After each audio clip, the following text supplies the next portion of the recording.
Hey guys, now that you have your placeholder assets, we can start in GameMaker 2. Please load up GameMaker 2 and log in using the credentials provided in the lesson slides. You need to start by creating a new project, and the type is a drag and drop project, which will be presented to you. Once you select drag and drop, save the project to your desktop, named Rock, Paper, Scissors. This will create a new project folder with that name. This folder is very important. We will be using this every week going forward, so make sure that you move the entire folder into your OneDrives once you've finished working on it by the end of the session. To quickly recap the workspace, we have the action bar along the top, which allows us to test, play and export our games.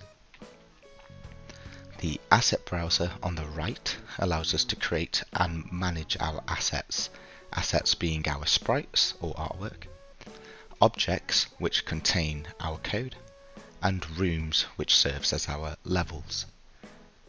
And finally, we have the workspace in the center where we edit our assets.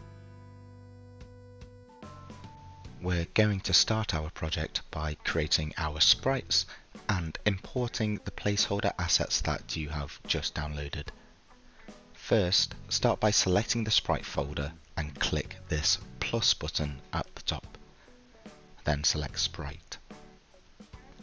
Naming conventions in code is so important, and we must ensure that you're being consistent throughout it. Let us establish some rules. Rule 1 is that we do not use capital letters in our names.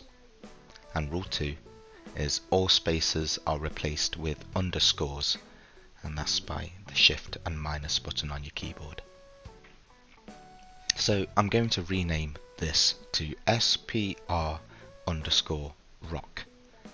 I'm then going to click import and choose my first image.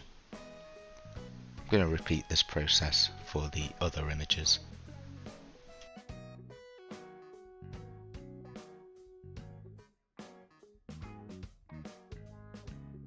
Fantastic! Once my sprites are in, I can start on the playable object. Objects contain all of the codes and instructions. To create the object, I'll select the object folder, hit the same plus button and select object. Again, naming conventions are really important here, so I'm going to name this obj_player_1.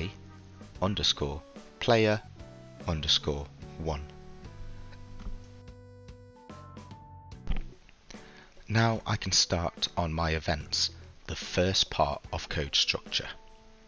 In our case, the events will be our controls, which are numbers 1, 2 and 3 on the keyboard.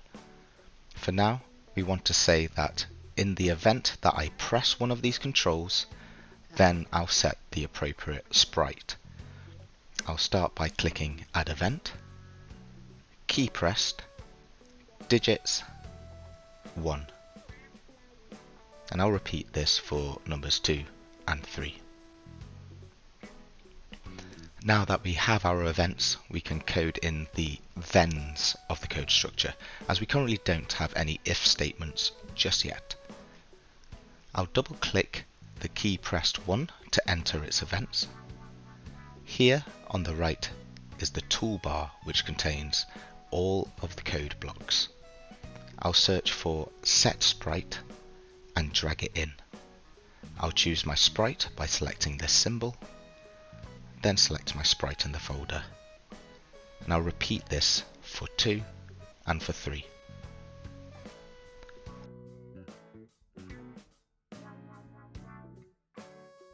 Once all those are set, all we need to do is pop our player object into the room and test it.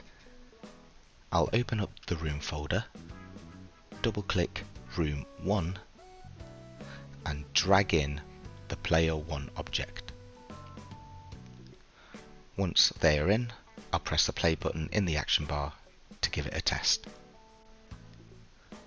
Great, it's working. Alright, nice. Well, that's enough for now. So please save this project by going to File, save. Once saved, close off GameMaker and upload the entire project folder into your OneDrive. Well done, thanks guys.